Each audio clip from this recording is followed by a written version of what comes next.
ప్రతి వారు రక్షకుడైన మాట్లాడుతూ దేవుని వాక్యాన్ని మనం ప్రారంభిస్తున్నాం. భక్తులు రక్షించుకోవాలని మాటలు ప్రభువా ఓ ప్రభువా మీరే నా మంచి కావాలని మాట్లాడుతున్నాం.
సమయంగా మేము వచ్చిన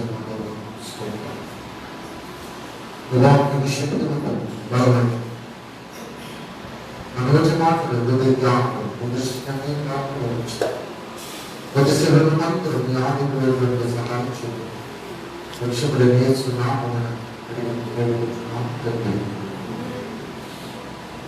గుడ్ మార్నింగ్. దేవుని నామమునకు మహిమ కలుగును గాక.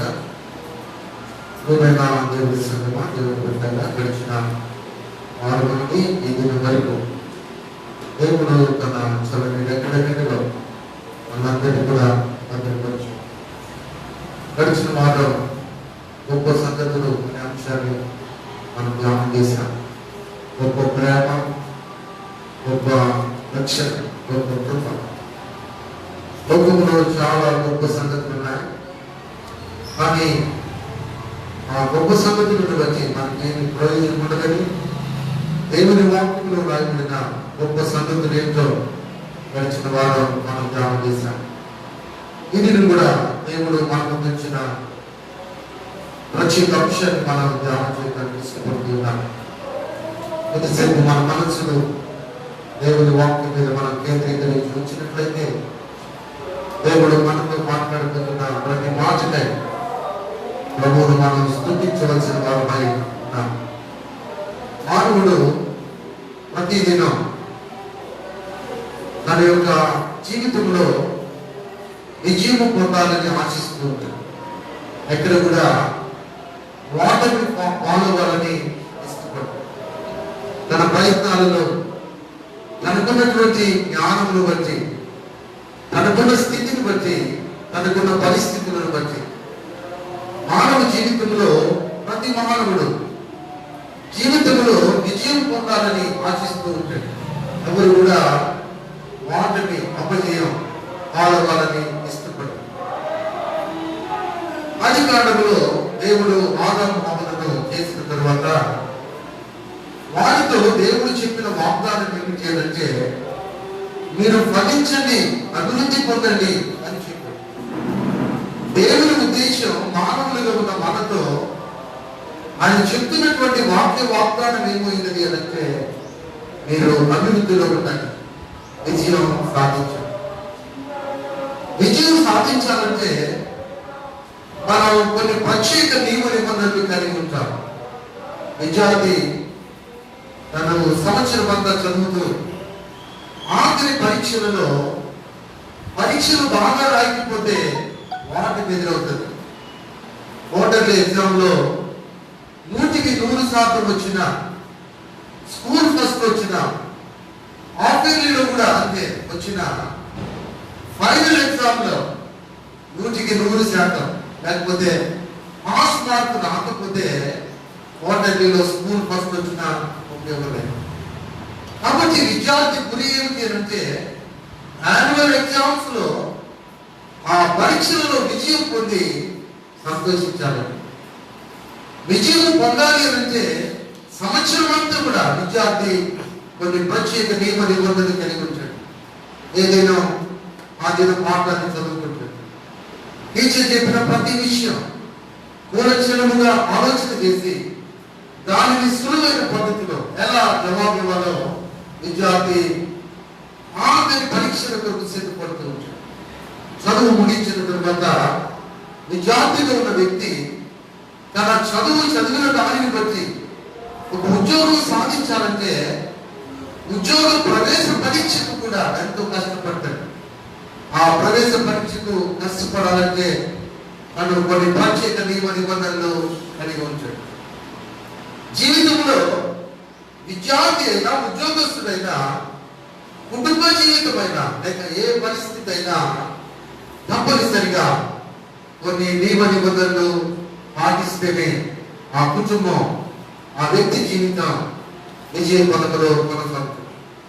ఈ ఉదయకాల సమయం మన యొక్క అంశం ఏమిటి అంటే, జయ జీవితం, విక్టోరియస్ లైఫ్, జయ జీవితం. మానవుడు జయ జీవితం పొందాలి అంటే లోకపరముగా ఎలా అయితే ప్రత్యేక నియమ నిబంధనలు కలిగి ఉండి విజయం పొందుతున్నాడో, రక్షింపబడిన దేవుని విశ్వాసులు, సేవకులు దేవుని వాక్యమును ఆధారం చేసుకుని విశ్వాస ఆధ్యాత్మిక ఆధ్యాత్మిక ప్రయాణంలో జయ జీవితం పొందాలంటే లేఖనానుసారంగా కొన్ని ప్రత్యేక నియమ నిబంధనలు పాటిస్తేనే ఆధ్యాత్మికంగా దేవుని నామములో జయ జీవితం మనం కలిగి ఉంటాం. ఈ ఉదయకాల సమయం మన అంశం ఏమిటి అంటే జయ జీవితం, విక్టోరియస్ లైఫ్.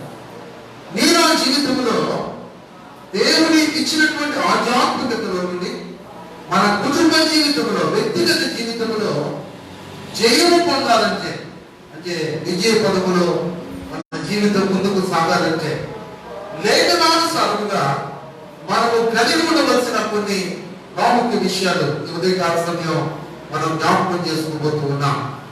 మొదటిది మనం ఆలోచన చేస్తే, ఈ లోకములో చాలా మంది ఏ జీవితం పొందాలి అంటే కొన్ని విషయాల మీద ఆధారపడుతూ ఉన్నారు.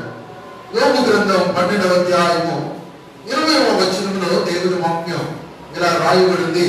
యోబు గ్రంథము 12వ అధ్యాయము 20వ వచనం, వాక్యాచర్యము గల వారి పలుకును ఆయన నిరంతరము చేయను.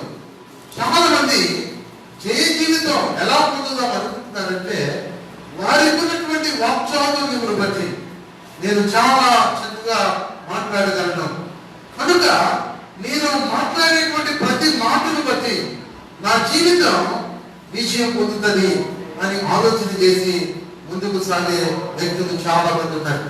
అంతమాత్రమే కాదు, మార్కు సువార్త 7వ అధ్యాయము 13వ వచనంలో పారంపర్యాచారములను బట్టి జయం పొందొచ్చు అని చాలా మంది అనుకుంటారు.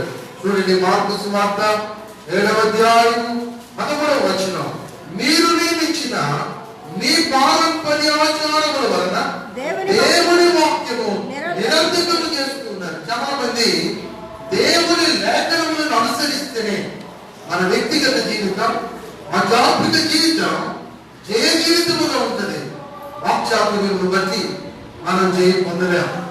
పారంపర్యాచారములను బట్టి కొన్ని పద్ధతులు ఉంటాయి. ఈ పద్ధతులు మనం పాటిస్తే తప్పక విజయం పొందుతాం అని అనుకుంటాం. కానీ పారంపర్యాచారాలన్నీ కూడా నిరర్థకమైపోతాయి. మన జీవితానికి అవి చేయలేవో. దేవుని వాక్యం, దేవుని లేఖనములో రాయబడిన అంశాలను మనం పాటించినప్పుడు తప్పక జయం పొందుతామని దేవుడు జ్ఞాపకం చేసుకున్నాడు. ఈ సందర్భంలో కొన్ని ప్రత్యేక నియమ నిబంధనలు మనం జ్ఞాపకం చేసుకోబోతూ ఉన్నాం. ప్రత్యేకంగా దేవుని వాక్యాన్ని మనం కొద్దిసేపు ఆలోచించడానికి ప్రయత్నం చేద్దాం. మొదటిది, లేఖనానుసారముగా జయ జీవితం కలిగి ఉండాలంటే మనం కలిగి ఉండవలసిన మొదటి నియమం చూడండి, మత్తయి సువార్త 6వ అధ్యాయము 32వ వచనం. మత్తయి సువార్త 6వ అధ్యాయము 32వ వచనం. నేను ఈ మాటలు చదువుతున్నాను, చదవండి. 32, ఇవన్నీ నీకు కావాలన్నది నీ పరలోకపు తండ్రికి తెలియదు. జయ జీవితంలో మన లోకములో ఎంత డబ్బున్నా, ఎంత ఆస్తి సంపాదించినా ఆ వ్యక్తి తినేది డబ్బులు కాదు, బంగారం కాదు. ఆ వ్యక్తికి కావలసింది అందరి వల్లే వస్త్రములు, దేహము, ప్రాణము. వాటి కొరకు ఏ రీతిగా కష్టపడ్డాడో తను కష్టపడకపోయినా దేవుడు వాక్యం చదివిస్తుంది, ఇవన్నీ నీకు కావాలని నీ పరలోకపు తండ్రికి. మరి జయ జీవితంలో మనం కలిగి ఉండవలసినది ఏంటి అంటే 34వ వచనంలో, రేపటిని గురించి చింతిపోతూ రేపటి దినం దాని సంగతులను గురించి చింతించును, ఏనాటి కీడు ఆనాటికి. జయ జీవితం పొందాలంటే మొదటి దేవుని ఉద్దేశం ఏమిటి అంటే దేవునిని ముందుగా లేక మొదటిగా మన జీవితంలో ఉంచుకోవాలి. మొదటిది దేవునిని ముందుగా లేక మొదటిగా మన జీవితంలో ఉంచుకోవాలి. ఎప్పుడైతే దేవునిని మన జీవితంలో ముందుగా ఉంచుకుంటామో, మొదటిగా ఉంచుకుంటామో, మన జీవితం జయ జీవితం కలిగి ఉంటామని దేవుని వాక్యములో మనం చూస్తున్నాం. మూల వాక్యములో దేవుని వాక్యాన్ని మనం చదువుకున్నాం. బైబిల్లో ఇశ్రాయేలు ప్రజలు ఉన్నారు. ఈ ఇశ్రాయేలు ప్రజలు 12 గోత్రాలుగా ఉన్నప్పుడు ఆ 12 గోత్రాలు 10 గోత్రాలు ఒక రాజ్యముగా, 2 గోత్రాలు మరొక రాజ్యముగా వెళ్ళిపోయాయి. ఆ 10 గోత్రాలు ఇశ్రాయేలు అనేటువంటి పేరుతో పిలువబడ్డాయి. అది వెంటనే అశ్షూరు రాజు చేతిలోకి వెళ్ళిపోయి ఆ 10 గోత్రాలు సంపూర్ణ నాశనం చేయబడ్డాయి. అయితే వారిలో కొంతమంది శేషించిన వారు ఉన్నారు. ఆ 10 గోత్రాలలో మిగిలిన ప్రజలు ఈ 2 గోత్రాలు యూదా రాజ్యం అని పేరు కలిగిన ఆ దక్షిణ రాజ్యములో ఆ 10 గోత్రాలలో ఉన్న ఇశ్రాయేలు ప్రజలలో మిగిలిన కొంతమందిని దేవుడు తిరిగి 12 గోత్రాలు చేయాలని ఈ 2 గోత్రాలలో కొంతమందిని కలిపాడు. దేవుని యొక్క ప్రణాళిక. దేవుడు మానవులను సమూల నాశనం చేసే దేవుడు కాదు. తన ప్రణాళిక చొప్పున ప్రతి వ్యక్తిని కూడా జయ జీవితము కలిగిన వారిగా నడిపించాలని ఉద్దేశం కలిగిన దేవుడై ఉన్నాడు.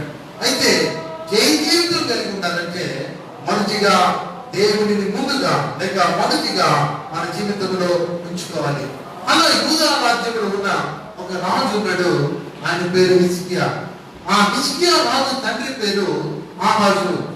ఆహాజు దేవుని ఉద్దేశానికి చెడుతనం కలిగి ఉన్నాడు. ఎంత చెడుతనం అని అంటే దేవుడు తన రాజ్యాన్ని పాడు చేసేంత చెడుతనం కలిగి ఉన్నాడు. అయితే ఆహాజు చనిపోయిన తర్వాత హిజ్కియా రాజ్య పరిపాలన చేయడానికి అవకాశం వచ్చింది. ఈ హిజ్కియా ఏం చేశాడంటే తండ్రి నడిచే బాటలో నడవటం లేదు. తండ్రి నడిచే బాటలో నడవక హిజ్కియా తన పితరుడైన దావీదును రోల్ మోడల్ గా పెట్టుకున్నాడు. హిజ్కియా పరిపాలన ఆరంభించి దావీదు ఎలా అయితే దేవుని ఉద్దేశమును దేవుని ముందుగా పెట్టుకుని రాజ్యాన్ని పరిపాలన చేశాడో ఆ రీతిగా హిజ్కియా దేవుని ముందుగా పెట్టుకుని ముందుకు సాగినట్లుగా దేవుని వాక్యంలో మనం చూడగలం. 2వ రాజుల గ్రంథము 18వ అధ్యాయము 7వ వచనం. 2వ రాజుల గ్రంథము 18వ అధ్యాయము 7వ వచనం. యెహోవా అతనికి తోడుగా ఉండెను, తాను వెళ్ళిన చోటనెల్లా అతడు జయము పొందెను. జయ జీవితం. హిజ్కియా తన తండ్రిని రోల్ మోడల్ గా పెట్టుకోకుండా తన పితరుడైన దావీదును రోల్ మోడల్ గా పెట్టుకున్నాడు. దావీదు దేవునికి ఇష్టానుసారమైన మనిషి. దావీదు దేవుని తన జీవితంలో ముందు పెట్టుకుని దేవుని ఇష్ట ప్రకారం నడిచాడు కనుక దావీదును దేవుడు దీవించాడు. ఆ క్రమంలో హిజ్కియా దావీదు నడిచిన మార్గంలో నడుస్తున్నట్లుగా దేవుని వాక్యంలో మనం చూస్తున్నాం. ఈ హిజ్కియా పరిపాలన చేసే సమయానికి తన వయసు 25 సంవత్సరాలు. ఈ 25 సంవత్సరాలు కలిగిన యవనుడు దేవుని ముందు పెట్టుకున్నాడు కనుక దేవుని యొక్క పరిపాలన హిజ్కియా ఎలా చేయాలో నేర్చుకుని పరిపాలించాడు కనుక అతను ఎక్కడికి వెళ్ళినా దేవుడు తనకు జయించినట్లుగా వాక్యంలో మనం చూస్తున్నాం. హిజ్కియా 25 సంవత్సరాల వయసులో పరిపాలన ప్రారంభించి 29 సంవత్సరాలు యెరూషలేములో పరిపాలన చేసినట్టుగా దేవుని వాక్యంలో చూస్తున్నాం. హిజ్కియా ఎలా పరిపాలన చేశాడు అంటే 18వ అధ్యాయము 3వ వచనంలో యెహోవా దృష్టికి పూర్ణముగా నీతిని అనుసరించాడు. దేవుని ముందు పెట్టుకోవడం అంటే నీతి కలిగి బ్రతకడం. నీతి ఎలా వస్తుంది? దేవుని వాక్యమును మనం తూచాపట్టకుండా ప్రార్థించినప్పుడు, ఆయన మనకి ఏదైతే చెప్పాడో ఆయన మాట ప్రకారం బ్రతికినప్పుడు. ఈనాడు చాలా మంది వాక్యాతుర్యము చేత మేము జయం పొందుతాం అనుకుంటున్నారు.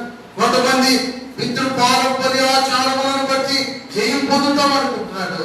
హిజ్కియా అయితే అలా కాదు. దేవునిని పూర్వముగా అంగీకరించి ఆయన నీతి ప్రకారం ముందుకు సాగుతున్నాడు.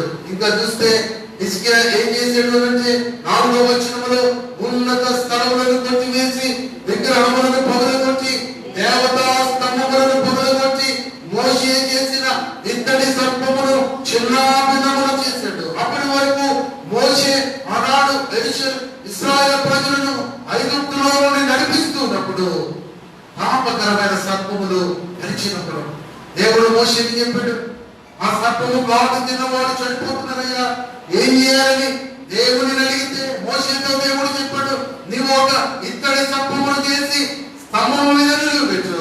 దానిని ఎవరైతే నిదానించి చూస్తారో ఆ పాపకరమైన సర్పములు గడిచినప్పుడు ఆ పాపముతో నిండినటువంటి అనుభవంలో నుండి వారు బ్రతికించబడతారు అని మోషేకు దేవుడు చెప్పాడు.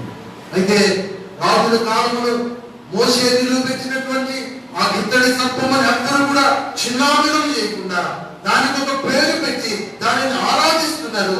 నెహుస్తానని పేరు పెట్టారు. దానికి ఏ పేరుగా? నెహుస్తానని పేరు పెట్టి దానికి ధూపం వేస్తున్నారు. ఆ సమయంలో హిజ్కియా విగ్రహారాధన నిర్మూలన చేశాడు. దేవుని ముందుగా పెట్టుకుని నీతితో ప్రవర్తించాడు. అంత మాత్రమే కాదు, కింద మనం చూడగలిగితే 5వ వచనంలో దేవుడైన యెహోవా యందు విశ్వాసం ఉంచాడు. తదుపరి అతని రాజులలో ఎవరు కూడా అటువంటి సమమైన వారు లేకుండా యెహోవాను హత్తుకున్నాడు, ఆయనను వెంబడించాడు, ఆయన ఆజ్ఞలన్నింటినీ గైకొన్నాడు. కనుకనే తను వెళ్ళిన చోటెల్లా కూడా దేవుడు ఎవరికి తోడైనాడు? హిజ్కియాకు. ఈ వాక్యం ఇచ్చిన నా ప్రియ దేవుని సంగమా, ఈ జీవితంలో జయ జీవితం పొందాలంటే హిజ్కియా ఎవరు? కేవలం 25 సంవత్సరాల వయసులో దేవుని నీతిని ప్రకారం ప్రవర్తిస్తున్నాడు. దేవుని అందరి విశ్వాసం ఉంచాడు. దేవునిని హత్తుకున్నాడు. విగ్రహారాధన తన హృదయంలో తను పరిపాలిస్తున్నటువంటి ఆ పరిపాలన ప్రాంతంలో విగ్రహారాధన కనపడకుండా దాన్ని నిర్మూలన చేశాడు. అంత మాత్రమే కాదు, దేవుడు మోషేకి ఇచ్చిన ఆజ్ఞలన్నింటినీ కూడా అనగా దేవుని వాక్యాన్ని కైకొని తను నజేయుడిగా జీవించు. కారణం ఏంటంటే దేవుడిని మొదటిగా పెట్టుకున్నాడు, ముందుగా పెట్టుకున్నాడు. వాక్యం ఇచ్చిన మనం కూడా ఉదయకాల సమయం మన జీవితంలో అపజయం కలగకూడదు అంటారంటే లోకములో మనము వ్యర్థముగా అనేక విషయములై మనకున్న ఆలోచనలు బట్టి మనం ఎంత కష్టించినను ఒకవేళ అపజయం పొందినప్పుడు దేవుని సన్నిధిలో నిరాశ నిస్పృహలకు మనం గురవుతాం. అయితే హిజ్కియా దేవుని యందు విశ్వాసం ఉంచాడు. ఉదయకాల సమయం మనం కూడా జయ జీవితం పొందాలంటే హిజ్కియా వలె విశ్వాసం కలిగి ఉండాలి. దేవునిని హత్తుకోవాలి, దేవుని వాక్యమును నమ్మాలి. అంత మాత్రమే కదా, వాక్య ప్రకారమైన నీతి కలిగి ప్రవర్తించాడు. ఎక్కడికి వెళ్ళినా దేవుడు తోడుగా ఉంటాడు అని వాక్యంలో మనం చూస్తాం.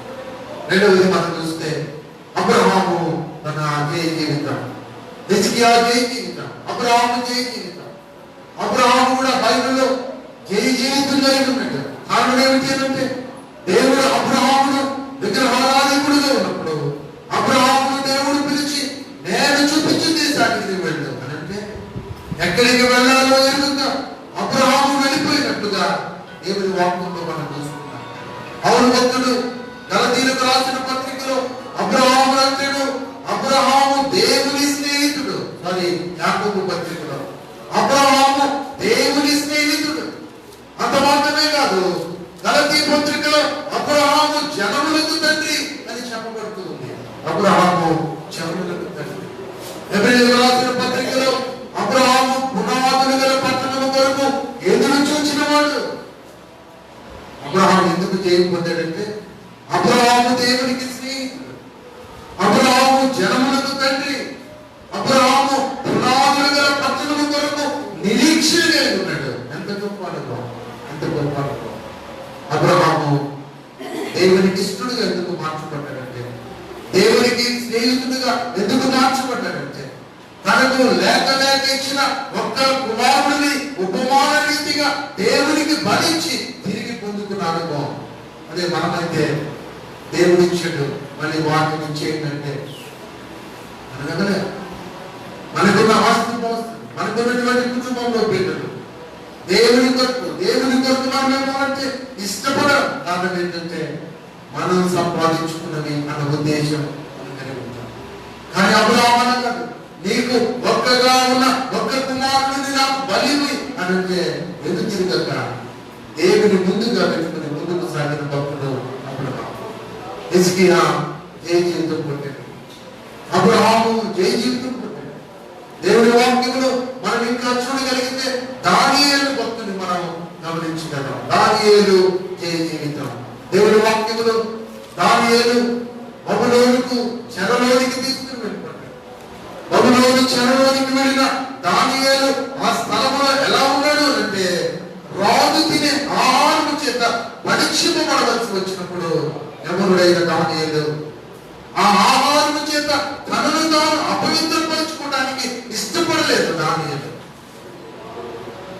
ఇశ్రాయేలు ప్రజలు చెరలోనికి 3 సార్లు తీసుకుని వెళ్ళబట్టినట్లుగా చరిత్రలో మనం చూడగలం. మొదటిగా క్రీస్తు పూర్వం 605వ సంవత్సరంలో దానియేలు తనతో పాటుగా 3 స్నేహితులు బబులోను చెరలోనికి తీసుకుని వెళ్ళబడ్డారు.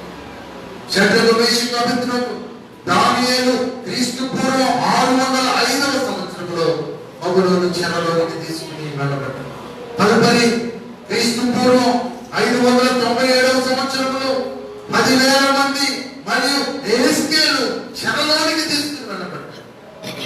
తదుపరి క్రీస్తు పూర్వం 586వ సంవత్సరంలో నెబుకద్నెజరు వచ్చి యెరూషలేములో ఉన్నటువంటి ఇశ్రాయేలు ప్రజలను, మేవస్తు ప్రభువులకు చాలా మంది ప్రజలను బబులోను చెరలోనికి తీసుకున్నారు.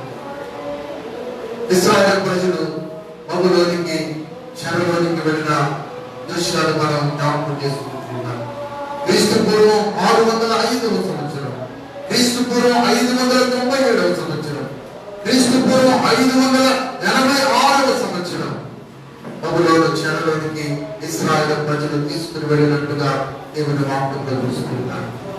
ఆ క్రమంలో బబులోనికి వెళ్ళిన తర్వాత చెరలో ఉన్నటువంటి పరాయి దేశస్తులను పరీక్షించవలసిన సమయం ఎదురైంది. ఆ సమయంలో రాజుకు ఒక కల వచ్చింది. నెబుకద్నెజరుకి కల వచ్చినప్పుడు బబులోనులో ఉన్నటువంటి సకల శాస్త్ర ప్రవీణత కలిగినటువంటి వారందరినీ పిలిచి రాజు కలభావం చెప్పడానికి వారందరినీ పిలిచాడు. అయితే రాజు ఒక దృష్టి పెట్టాడు. ఏమనంటే, కల అయితే వచ్చింది కానీ ఆ కల ఏంటో నేను మర్చిపోయాను. ఇప్పుడు మీరు సమయానుకూలముగా నాకు వచ్చిన కళ కూడా చెప్పాలి, కళాభావం కూడా చెప్పాలి. చాలా కష్టం కదా. మనకు కూడా కళలు చాలా వస్తాయి. మన పొద్దునే లేచి పక్కన ఉన్న మన భార్యనో పిల్లలనో రాత్రి నాకు ఏం కళ వచ్చిందో చెప్పంటే వాళ్ళు చెప్తారా? నెబుకద్నెజరు తన సంస్థానంలో ఉన్నటువంటి జ్ఞానులైన వారందరినీ పిలిచి నా కళ అయితే వచ్చింది, ఆ కళ నేను మర్చిపోయాను, ఆ కళ కూడా చెప్పాలి. చెప్పకపోతే శిక్ష ఉంటుంది, మిమ్మల్ని అందరినీ చంపించేస్తారు అని తన అధికారాన్ని ఉపయోగించాడు. ఆ సమయంలో ఎవరో చెప్పారు, బబులోను చెరలో ఉన్నటువంటి దానియేలు సకల శాస్త్ర ప్రావీణుడు, అతడు కలభావం చెప్తాడు అని అంటే దానియేలుని నెబుకద్నెజరు ముందుకు తెచ్చు. నెబుకద్నెజరుకి శాస్త్రం తెలుసు, కలభావం చెప్పాలంట, కలలో ఉన్నటువంటి ఆ కళ ఏంటో కూడా చెప్పాలంట. దానియేలుకి తెలుసు. దానియేలు ఇంటికి వెళ్ళి తన స్నేహితులతో చెప్తున్న మాట చూడండి. బైబిల్లో 16వ వచనం, దానియేలు గ్రంథం 1వ అధ్యాయం 16వ వచనం. అప్పుడు దానియేలు రాజ సన్నిధికి పోయి, దానియేలు గ్రంథం 2వ అధ్యాయం 16వ వచనం. అప్పుడు దానియేలు రాజ సన్నిధికి పోయి స్వప్నభావమును తెలియజెప్పుటకు తనకు సమయము దయచేయమని రాజును బతిమాలుకున్నాడు. ముందుగా సమయము దయచేయమని రాజును బతిమాలుకున్నాడు.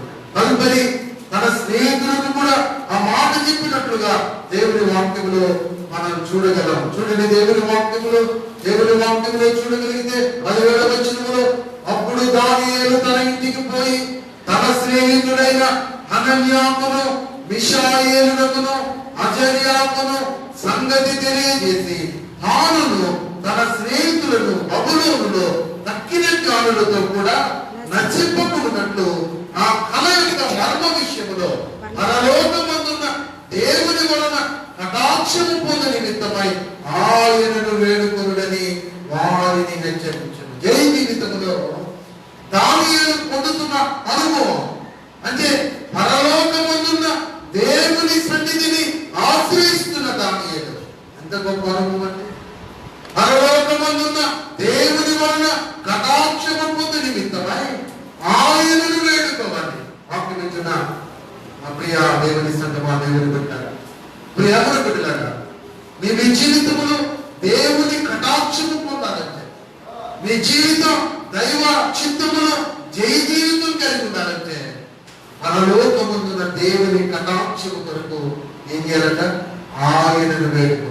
దానియేలుకు కలభావం తెలియపరిచే దేవుడు ఎవరో తెలుసు కనుక, దేవుడు విజయుడిచ్చే దేవుడిని తెలిసి ఏ జీవితం పొందగలను ఆయన సన్నిధిలో అని తెలిసి ఏం చేస్తున్నాడంటే పరలోకమందున్న దేవునిని వేడుకొనమని తన యొక్క స్నేహితులను ప్రేరేపిస్తున్నట్టుగా వాక్యంలో మనం చూస్తున్నాం. చెరపట్టబడి బబిలోనులో దేశంలో ఉన్న దానియేలు ప్రత్యేకముగా దేవుని చేత దీవించబడుతూ దేవుని మీద ఆధారపడిన అనుభవాన్ని మనం చూస్తున్నాం. హెచ్చరికలకు దేవుని మీద ఆధారపడిన దానియేలు ఆ బబులోను చెరలో ఉండగా నెబుకద్నెజరు ముందుకు వచ్చి కలభావం చెప్తున్నట్టుగా దేవుని వాక్యములో మనం చూడగలం. చూడండి 31వ వచనం. దేవుడు కలను బయలుపరిచాడు. 28వ వచనంలో అయితే మర్మములను బయలుపరచగల దేవుడు అంటున్నాడు, పరలోకమందున్నాడు, అంత్య దినములందు కలగబోవుదానిని ఆయన రాజుకు నెబుకద్నెజరుకు తెలియజేసినట్లుగా దానియేలు తన ప్రార్థనా జీవితంలో కనుగొన్నట్టు మనం చూసుకుంటాం. కలభావాన్ని దేవుడు తెలియపరిచాడు. కలను దానియేలు చెప్తూ ఉన్నాడు. చదువుతారా 31వ వచనంలో, రాజా తాము చూచుచుండగా బ్రహ్మాండముకు ఒక ప్రతిమ కనబడింది కదా. ఈ గొప్ప ప్రతిమ మహాప్రకాశమును భయంకరమైన రూపము గలవై తమరి ఎదుట నిలిచెను. ఆ ప్రతిమ యొక్క శిరస్సు నేలిమి బంగారమయమైనదై దాని రొమ్మును భుజములను వెండివియు, దాని ఉదరమును తొడలను ఇత్తడివియు, దాని మోకాలు ఇనుపవియు, దాని పొదలలో ఒక భాగము ఇనుపదియు ఒక భాగము మట్టిదియునై ఉండెను. మరియు చేతి సహాయము లేక తీయబడిన ఒక రాయి ఇనుమును మట్టియు కలిసిన ఆ ప్రతిమ యొక్క పాదముల మీద పడి దాని పాదములను తుత్తి నీళ్లుగా విరిగొంచినట్లు తనకు కనబడెను. అంతటా ఇనుమును మట్టియు ఇత్తడియు వెండియు బంగారమును ఏకముగా దంచబడి కళ్యములోని చెత్తవలే కాగా వాటికి స్థలము ఎచ్చటను దొరకకుండా గాలి వాటిని కొట్టుకుపోయెను. ప్రతిమను విరిగి కొట్టుకున్న ఆ రాయి సర్వభూతలమంతా మహాపర్వతమాడు. ఇంత కళ చెప్తారమ్మా ఎవరైనా? ఎవరు బయలుపరిచేది కళ? దానియేలుకు పరాయి దేశంలో జయ జీవితం ఎలా వచ్చింది?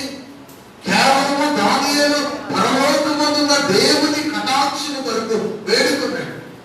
హిజ్కియాకు జయ జీవితం ఎలా వచ్చింది అంటే దేవుని యందు విశ్వాసం వచ్చాడు, ప్రభువును హత్తుకున్నాడు. అంత మాత్రమే కాదు, దేవుడిచ్చిన ఆజ్ఞలను గైకొన్నాడు. ఉదయకాల్సిన మన అనుభవంలో ఏ జీవితం పొందాలంటే ప్రార్థన, దేవుని వేడుక, పరలోకమందున్న దేవుని మర్మములను మనం తెలుసుకోవాలి అంటే ఆయన మీద మనం ఆధారపడవలసిన వారమై ఉన్నాం. ఎప్పుడైతే కలభావం చెప్పాడో చూడండి 46వ వచనంలో అంతటా రాజు నెబుకద్నెజరు దానియేలునకు సాష్టాంగ నమస్కారం చేసి అతని పూజించి నైవేద్య ధూపములు అతనికి సమర్పింప ఆజ్ఞాపించెను. దేవుని నామానికి మహిమ కలుగును గాక. ఏ జీవితం ఎవరిచ్చారు? నెబుకద్నెజరు రాజు, ఎంత గొప్ప రాజు! పక్క దేశములకు వెళ్ళి ఆ ప్రజలందరినీ చెరగొని తీసుకురాగలిగిన బలాఢ్యుడు. ఇప్పుడు చెరలో ఉన్న దానియేలుకు సాష్టాంగ నమస్కారం తెలుసా? సాష్టాంగ నమస్కారం చేశారు. ఇంతకుముందు మన రాష్ట్ర గవర్నర్ నరసింహన్ గారు ఉండేవాడు. ఆయన ఏ గుడికి వెళ్ళినా ఆయన వితౌట్ గవర్నమెంట్ డ్రెస్ లేకుండా సాష్టాంగ నమస్కారం చేస్తా ఉండేవాడు. ఎక్కడైనా కావాలంటే చూడండి. సాష్టాంగ నమస్కారం అంటే నేల మీద బోట పడుకుని 2 చేతులు ముందుకు చాపి ఆయన్ని తలెత్తుకుని వెంటనే సాష్టాంగం. రాజు దానియేలుకు సాష్టాంగ నమస్కారం. అంత మాత్రమే కాదు, రాజు సాష్టాంగ నమస్కారం చేయటమే కాక చూడండి 47వ వచనములో రాజు అంటాడు, ఈ మర్మమును బయలుపరచుటకు నీవు సమర్థుడు అయితివే. నీ దేవుడు దేవతలకు దేవుడు, రాజులకు ప్రభువు, మర్మములు బయలుపరచు. మన దేవుడు ఇంత గొప్పది.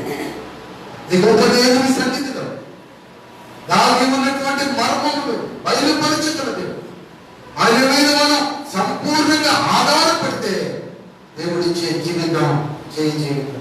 జయ జీవితం పొందాలంటే దేవుని సన్నిధిలో దేవుడిని ముందుగా లేక మొదటిగా మనం పెట్టుకోవాలని మనం నేర్చుకుంటాం. యేసేపున్నాడు బైబిల్లో.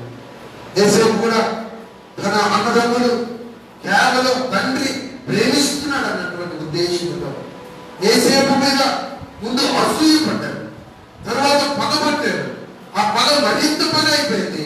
ఆ మరింత పగలో ఉన్నటువంటి అన్నదమ్ములు యేసేపు తండ్రి చెప్పాడు, మీ అన్నలు అరణ్యములో పశువులను మేపుతూ ఉన్నారు, వారి క్షేమ సమాచారం మరి ఎలా ఉన్నారో చూసిరా అంటే అన్నదమ్ముల ప్రణాళికలో యేసేపు హత్య గావించటకు గుండెలో పెట్టలేదు. తదుపరి వారిలో ఉన్నటువంటి యూదా నిత్యాయులు గమనించాడు, మన తమ్ముడిని ఎందుకు చంపేద్దాం, మనం నరహత్య చేయొద్దు, పరాయి దేశస్తులు కమ్మేద్దాం అన్నేస్తే నిత్యాయు వర్తకుడు యేసేపును తీసుకుని వెళ్ళి పోతీఫెరు అనేటువంటి వ్యక్తి కనిపిస్తాడు. ఆ పోతీఫెరు ఇంటిలో యేసేపు ఉన్నాడు. పోతీఫెరు తన భార్య యేసేపును ప్రేరేపించినప్పటికీ దేవుడు యేసేపుకు తోడై ఉన్నాడు. యేసేపు దైవ లక్షణాలు కలిగి ఉన్నాడు కనుక యేసేపు ప్రత్యేకంగా పరాయి దేశంలో జీవించాడు. యేసేపుకు మిగిలినది ఏమిటంటే అపజయంగా దేవుని మీద ఆధారపడ్డాడు కనుక పరాయి దేశంలో తండ్రి లేకపోయినా, పరాయి దేశంలో తన అన్నదమ్ములు లేకపోయినా, తన స్వజనులు లేకపోయినా ఏ జీవితం ఆత్మించిన మనం దైవ సన్నిధిలో దేవుడిని కలిగి ఉంటుంది. నువ్వు ఏ స్థలంలో ఉన్నా, నువ్వు ఏ పనిలో కొనసాగుతున్నా, నువ్వు ఏ ఉద్దేశం కలిగి ఉన్నా, దేవుడిని ముందు పెట్టుకుంటే, దేవుడిని నీ జీవితంలో మొదటిగా కలిగి ఉంటే హిజ్కియా వలె, అబ్రహాము వలె, దేవుని భక్తులు మనం చూసాం, దానియేలు వలె, యేసేపు వలె దేవుడిని మనం ముందు పెట్టుకుంటే జయ జీవితం పొందుతామని దేవుడు జ్ఞాపకం చేస్తున్నాడు. రెండవది జయ జీవితం పొందాలి అంటే రెండవది దైవ గ్రంథమును అనుసరించాలి. The scripture must be followed. దైవ గ్రంథమును అనుసరించాలి. జయ జీవితం పొందాలంటే మనం కలిగి ఉండవలసింది ఏంటంటే దైవ గ్రంథమును అనుకరించాలి. చాలా మంది నాతో అప్పుడప్పుడు అంటారు, బైబిల్ నేను సుమారు 50 సార్లు చదివాను. బైబిల్ ఎన్నిసార్లు చదివా అన్నది ముఖ్యం కాదు. బైబిల్లో ఉన్న మాట దేవుడు మనతో మాట్లాడినప్పుడు ఆ మాట మన హృదయంలో స్టాంపింగ్ పెట్టుకుని అనగా భద్రపరుచుకుని ఆ మాట ప్రకారము దానిని అనుకరించాలి. అది ఏ జీవితం. చాలా మంది 50 సార్లు బైబిల్ చదివిన, 100 సార్లు బైబిల్ చదివిన, సంవత్సరం అంతా చదివి ఉన్న బైబిల్లో ఉన్న సార్లు గుర్తుపెట్టుకుంటే ఏ జీవితం పొందలేదు. దేవుని వాక్యంలో రాయబడిన మాటలు యెహోషువకు దేవుడు పరిచర్యగా చెబుతున్నాడు. మోషే తదుపరి ఆనాటి ప్రజలను దేవుడు ఏర్పాటు చేసినటువంటి ఆ స్థలములను నడిపించాలి అంటే దేవుడు మోషే తరువాత యెహోషువను ఎన్నుకున్నాడు. చూడండి దేవుని వాక్యంలో యెహోషువ గ్రంథము 1వ అధ్యాయము 7వ వచనం, అయితే నీవు నిబ్బరము కలిగి జాగ్రత్త పడి బహుధైర్యముగా ఉండి నా సేవకుడైన మోషే నీకు ఆజ్ఞాపించిన ధర్మశాస్త్రమంతటి చొప్పున దేవుని వాక్య ప్రకారం చేయాలి. దేవుని వాక్య ప్రకారం చేస్తే దేవుడు మనకిచ్చేది ఏంటి అంటే నిబ్బరం కలిగి ఉండగలం, జాగ్రత్త పడగలం, బహుధైర్యముగా ఉంటాం. దేవుని వాక్యము మన హృదయంలో ఉంటే నిబ్బరముగా ఉంటాం, అంటే భయము లేని వారిగా ఉంటాం, జాగ్రత్తగా ఉంటాం, సమయోచితమైన నిర్ణయాలు తీసుకుంటాం, ధైర్యముగా ఉంటాం. అంత మాత్రమే కాదు, నీవు నడుచు ప్రతి మార్గమును చక్కగా ప్రవర్తించినట్లు నీవు దాని నుండి కుడికి గాని ఎడమకు గాని తొలగి వెళ్ళావు. అంత మాత్రమే 20వ వచనంలో చూడండి, నీవు జాగ్రత్త పడినట్లు దివారాత్రము దాన్ని ధ్యానించిన ఎడలా నీ మార్గమును వర్ధిల్ల చేసుకుని చక్కగా ప్రవర్తించాడు. చక్కగా దేవుని వాక్యమును అనుకరిస్తే మన ప్రవర్తన సరిచేయబడుతుంది. ఉదయకాల సమయం దినములకు ఒక్కసారైనా దేవుని వాక్యం చదువుతున్నాం. ఆదివారం ఆరాధనకు వచ్చేటప్పుడు చాలా బైబిల్ చేస్తాను. అప్పటికే ఆదివారం అంతా ఇంటిలో ఉన్న దుమ్మంతా బైబిల్ మీద ఉంటాడు. ఆ బైబిల్ మీద దుమ్ము దులిపి బైబిల్ తీసుకుని మందిరానికి వచ్చేస్తాడు. సుమారు ఈనాడు ఒక 80% వరకు కూడా కేవలం ఆదివారం దేవుని సన్నిధికి వచ్చి ఆ బైబిల్ తెరవని వారు కూడా ఉంటాడు. దేవుని వాక్యం అందుకని ప్రభు చెప్పాడు, ఈ వాక్యం విని నేను ఈ రైతులు వాడుదని, ఈ వాక్యాన్ని వినాలి మనం, ఈ వాక్య ప్రకారం గైకొని దానిని అనుకరించాలి. ఇశ్రాయేలు ప్రజలకు ఆనాడు పురాతన కాలంలో ఒక పేరుందట. ఏంటంటే ఆ ప్రజలను చూచిన వారు, ఇశ్రాయేలు ప్రజలను చూచిన వారు వారిని ఏమనేవాళ్ళంటే గ్రంథము గల ప్రజలు అనేవాళ్ళట. ఏ ప్రజలంట? గ్రంథము గల ప్రజలు. పీపుల్ విత్ స్క్రిప్చర్, గ్రంథము గల ప్రజలు. పురాతన కాలంలో ఇశ్రాయేలు ప్రజలు గ్రంథము గల ప్రజలు. ఈనాడు క్రైస్తవుడు క్రీస్తుని కలిగిన వారు. మనం కూడా దేవుని జీవ గ్రంథమును కలిగి ఉన్నాం. ఈ జీవ గ్రంథం దేవుడు మనకు ఎందుకు ఇచ్చాడు అంటే, ఇది ఖండిత వాక్యములతో ఉన్నటువంటి పుస్తకం కాదు. ఈ పుస్తకాన్ని మనం చదివి ఈ పుస్తకంలో రాయబడినవి మనం అనుసరించాలి. బైబిల్కు నల్ల పేజ్ వేయబడింది, బ్లాక్ కలర్ పేజ్. ఎందుకు బ్లాక్ కలర్ పేజ్ వేసేది అంటే, ఈ బైబిల్లో ఉన్న వాక్యం నీవు విననంతసేపు, ఈ వాక్యము విని దీనిని అనుసరించినంతసేపు నీ నా జీవితం చీకటితో ముడిపడి ఉంటుంది. ఎప్పుడైతే ఈ బైబిల్ తెలిసి వాక్యాన్ని చదువుతామో, ఈ బైబిల్లో ఉన్న వాక్యం వెలుగై ఉన్నది. వాక్యం అంటే వెలుగు. అందుకనే ఫిలిప్పీ సంఘానికి పౌలు భక్తుడు చెప్తూ ఉన్నాడు, జీవవాక్యమును చేత పట్టుకుని జ్యోతుల వలె లోకములో ప్రకాశించండి. దేవుని వాక్యాన్ని అనుకరిస్తే మనలో ప్రకాశం ఉంటుంది. దేవుని వాక్య ప్రకారం జీవిస్తుంటే ధైర్యం ఉంటుంది. దేవుని వాక్య ప్రకారం జీవిస్తుంటే ప్రతి విషయంలో జాగ్రత్త ఉంటుంది. దేవుని వాక్య ప్రకారం జీవిస్తూ ఉంటే దిగులుండదు, నిరీక్షణ కలిగి ఉంటారు. ఉదయకాల సమయం దైవ సన్నిధిలో దేవుని వాక్యం మనకు జీవితం.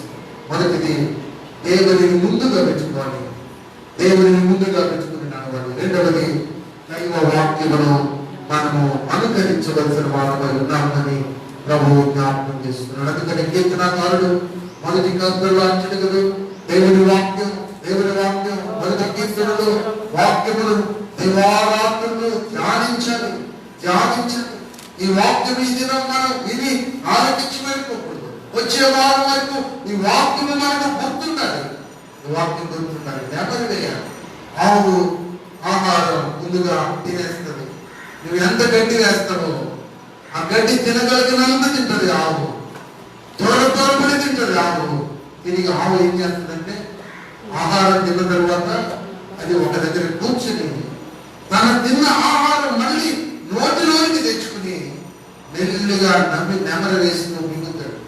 మనం కూడా దేవుని వాక్యం ధ్యానించాలి, దానిని అనుకరించాలి. ఎందుకంటే లోకంలో ఎదురయ్యే పరిస్థితులను బట్టి ధైర్యం కావాలి. లోకంలో మనం ఫేస్ చేసేటువంటి ప్రతి సమస్యలో తీసుకోవాల్సిన నిర్ణయంలో జాగ్రత్త కావాలి. ఈ అనుభవాలు నీకు కావాలి అంటే దేవుని వాక్యాన్ని నీవు అనుకరించాలని ప్రభు జ్ఞాపకం చేస్తున్నాడు. మూడవది, జయ జీవితంలో మనం కలిగి ఉండవలసిన మూడవ శ్రేష్టమైన విషయం, లక్ష్యాన్ని చేరుకున్నటకు ప్రయత్నించాలి. Must try to reach the goal. ఫిలిప్పీలకు రాసిన పత్రిక 3వ అధ్యాయము 11వ వచనం. ఫిలిప్పీలకు రాసిన పత్రిక 3వ అధ్యాయము 11వ వచనం. లక్ష్యాన్ని చేరుకున్నటకు ప్రయత్నం చేయాలి. సహోదరులారా, సహోదరులారా, నేను ఇదివరకే పట్టుకొని ఉన్నానని సమర్థులు కానీ అయితే ఒకటి చేయాలనుకుంటున్నాను. వెనుక ఉన్నవి మరచి ముందున్న వాటి కొరకై వేగిరపడుచు క్రీస్తు యేసునందు దేవుని ఉన్నతమైన పిలుపు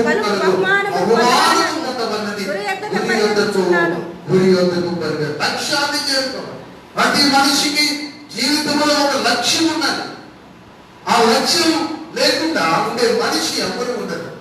లక్ష్యం లేకపోతే బుద్ధిహీనులం, లక్ష్యం లేకపోతే పిచ్చోళ్ళం. క్రైస్తవ జీవితంలో విజయం సాధించాలంటే లక్ష్యం ఉండాలి.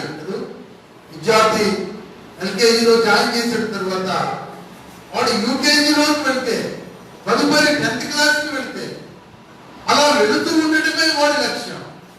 వాడు చదువు ముగించిన తర్వాత ఉద్యోగం సంపాదించాలన్నది లక్ష్యం. ఈనాడు చాలా మంది నేను చూస్తున్నాను, విద్యార్థులు మంచి మంచి ఉన్నతమైన విద్యలు చదువుతున్నారు, లక్ష్యము లేని చదువు. ఎందుకంటే నేను ఎందుకు చదివాను అన్నది కూడా చాలా మందికి తెలియట్లేదు. నా సరే నేను చెప్తున్నాను, ఎందుకంటే మనకు ఒక లక్ష్యం ఉన్నది. చదివిన చదువును బట్టి, చేసే సేవను బట్టి, మనం కలిగి ఉన్నటువంటి ప్రతి పరిస్థితిని బట్టి ఒక లక్ష్యం ఉండాలి. అందుకని పౌలు భక్తుని లక్ష్యం ఏంటంటే వెనుక ఉన్నవి మర్చిపోయి ముందున్న వాటి వరకు వేగిరి పడుతూ ఉన్నతమైన పిలుపుకు కలుగున బహుమానం పొందాలన్న లక్ష్యం కలిగి ఉన్నాడు భక్తుడు. దేవుని వాక్యంలో జయకరమైన విజయవంతమైన జీవితం పొందాలంటే మనం జ్ఞాపకం చేసుకున్నాం, పాత జీవితం విడిచిపెట్టాలి. స్నేహితుడు పాపమును పూర్తిగా మర్చిపోయి ముందున్న పరలోకం కొరకు మనం త్వరపడవలసిన వారమైన మన లక్ష్యం ఏంటంటే భూమి మీదకి ఏమి తీసుకురాలేదు. ఇక్కడ నుండి వెళ్ళేటప్పుడు ఏమి కూడా తీసుకురాలేదు. ఎలా వచ్చామో అలా వెళ్తున్నాం, ఎక్కడి నుంచి వచ్చామో అక్కడికి వెళ్తాం. అది మన లక్ష్యం. ఆధ్యాత్మికంగా భూమి మీద దేవుడిచ్చిన శ్రేష్టమైన పనిలో కూడా లక్ష్యము కలిగి పని చేస్తే, సేవకులు సేవను ముందు పెట్టుకుని లక్ష్యము కలిగి పని చేస్తే, ఉద్యోగులు వారి ఉద్యోగమును ముందు పెట్టుకుని, వ్యాపారస్తులు వారి వ్యాపారమును ముందు పెట్టుకుని, వ్యవసాయం చేసేటువంటి వ్యవసాయదారుడు తన లక్ష్యము ముందు పెట్టుకుని పని చేస్తే తప్పక విజయం సాధిస్తారు, జయ జీవితం అనుభవిస్తారు. మొదటిది జయ జీవితం పొందాలంటే దేవుని మన జీవితంలో గుర్తులు పెట్టుకోవాలి. రెండవది చెప్పండి, దేవుని వాక్యమును అనుసరించాలి. మూడవది లక్ష్యాన్ని చేరుకున్నట్టుకు ప్రయత్నించాలి.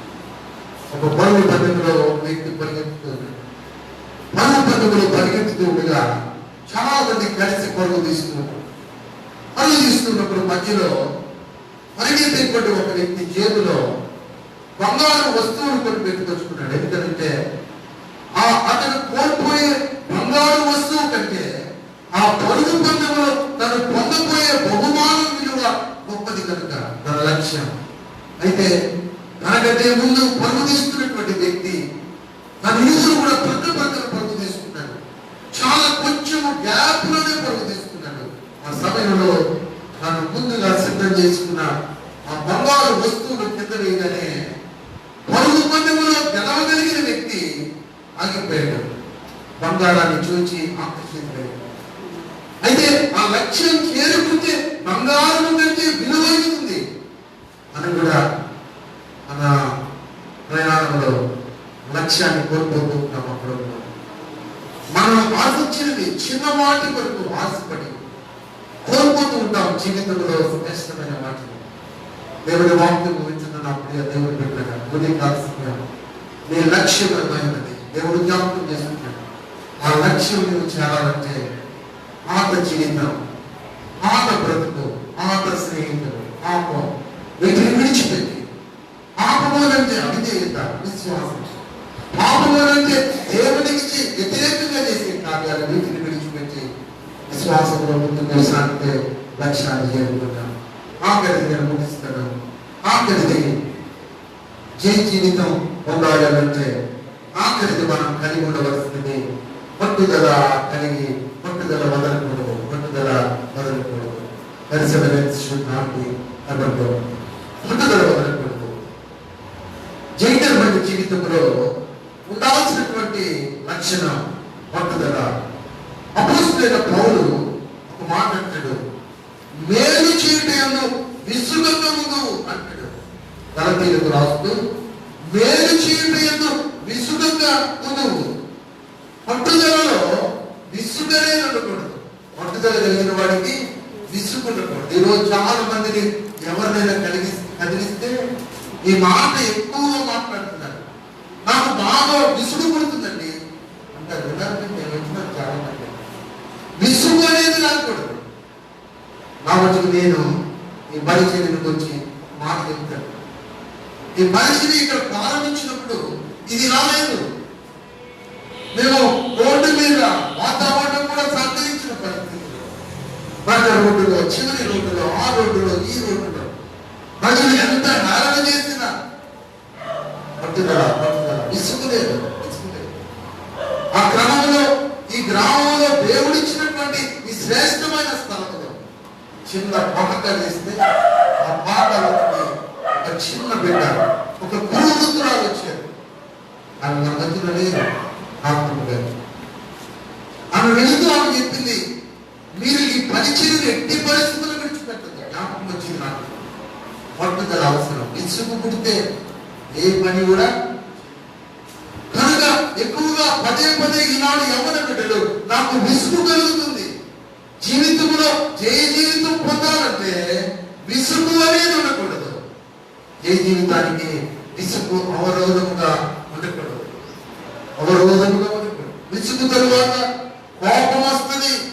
కోపం తరువాత నిర్లక్ష్యం వస్తుంది, నిస్సత్వం వస్తుంది, విసుగులో సోమరితనం వస్తుంది. చూసారా, విసుగు ప్రక్కన ఎన్నున్నాయి. విసుగు అనే పదం వాడితే విసుగుకి ఇన్నున్నాయట.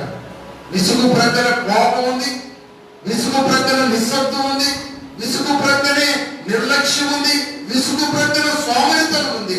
విసుగు పట్టుదలను కోల్పోయినట్లు చేస్తుంది. బైబిల్లో పంపుతున్నాడు తెలుసా. భర్తమయ్యి ఏమయ్యి కుమారుడు ముట్టిగుడ్డివాడు యేసు ప్రభువారు ఎరుకో మార్గంగా వెళుతూ ఉంటే జన సమూహం ఎంతమంది ఉన్నారో, గుడ్డోడు అందరి మధ్యలోకి వస్తే తొక్కేస్తాడు, చచ్చిపోతాడు. మనకు తెలుసు, తొక్కిసలాడంటాం. కానీ తను ఆ రోడ్డు ప్రక్కన ఉండి గొప్ప కేక వేస్తున్నాడు, దావీదు కుమారుడా నన్ను కరుణించి. ఎంత గొప్ప కేక వేశాడు.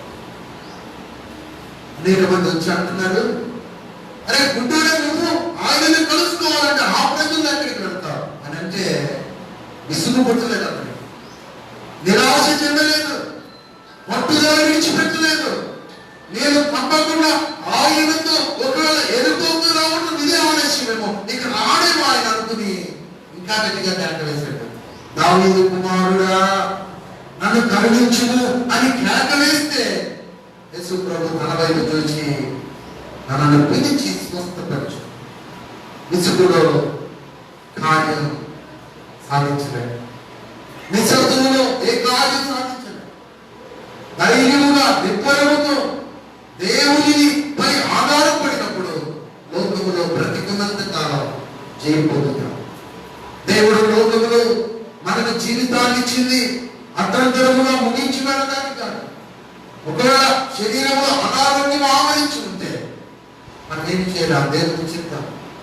దేవుడు మనకిచ్చిన శరీరం, ప్రాణం, ఆత్మను దేవుడు సంరక్షిస్తున్నాడు. మాసములో దేవుడు సంరక్షకుడుగా ఉంటాడు. మన ప్రార్థన మనకి 3 దినాలు ప్రార్థనలో దేవుడి మాసం మనతో మాట్లాడాడు. సంరక్షకుడుగా ప్రభువుని నడిపిస్తున్నాడు. మాసం అంతా నేను ముగిస్తున్నాను. జయ జీవితంలో ఉండవలసినది దేవుని నీ జీవితంలో మొదటిగా పెట్టుకోవాలి. రెండవది దేవుని వాక్యాన్ని అనుకరించి నడుచుకోవాలి. మూడవది లక్ష్యాన్ని చేరుకోవడం ప్రయత్నించు. నాలుగవది పట్టుదల మాత్రం వదలద్దు. పట్టుదల వదలద్దు. ఒక మాట నేను ముగిస్తాను. అమెరికా దేశంలో ఫుట్బాల్ ప్లేయర్ ఓజే సింప్సన్ అనే వ్యక్తున్నాడు. ఆ ఓజే సింప్సన్ చిన్న వయసులో ఉండగా గట్టిగా పేదవాడు. ఓజే సింప్సన్ ఏమి లేదు, చాలా తినడానికి కూడా తినలేదు. ఫుట్బాల్ మీద మొత్తం పెంచుకున్నాడు, ఇష్టం పెంచుకున్నాడు. ఫుట్బాల్ ప్లేయర్ అయినటువంటి బ్రౌన్ ఆడేటువంటి ఆటను చూసుకున్నాడు. స్టేడియంకి వెళ్ళి ప్రత్యక్షంగా ఆట చూడలేని పేదరికం. టికెట్ కొని స్టేడియానికి వెళ్ళి ఆట చూడలేదు. అని ఒకరోజు ధైర్యం చేసి ఎవరిలో అప్పటికి ఒక టికెట్ కొనుక్కొని స్టేడియంలో ఆట జరుగుతుంటే బ్రౌన్ ఫుట్బాల్ ఆడుతుంటే చూడడానికి వెళ్ళాడు. ఓజే సింప్సన్ చిన్న పిల్లడు. ఆట ముగించిన తర్వాత బ్రౌన్ గెలిచి బయటకు వస్తూ ఉండగా అమెరికా దేశంలో ఓజే సింప్సన్ అనే ఫుట్బాల్ ప్లేయర్ చిన్న వయసులో బ్రౌన్ కాళ్ళ దగ్గరికి వెళ్ళి కాళ్ళు తడుపుతూ ఉంటే బ్రౌన్ కిందకి చూడగానే చిన్న పిల్లవాడు ఓజే సింప్సన్ ఏంటయ్యా అని అడిగితే, మీరంటే నాకు అభిమానం అండి అని అడుగుతాను. మీరు చేసిన ఆట, మీరు ఆడే ఆటలో మీరు సాధించిన పథకాలు, మీరు సాధించిన విజయం అంతా కూడా నేను కంఠోపాఠంగా చెప్పగలను. మీరంటే అంత అభిమానం. ఓకే,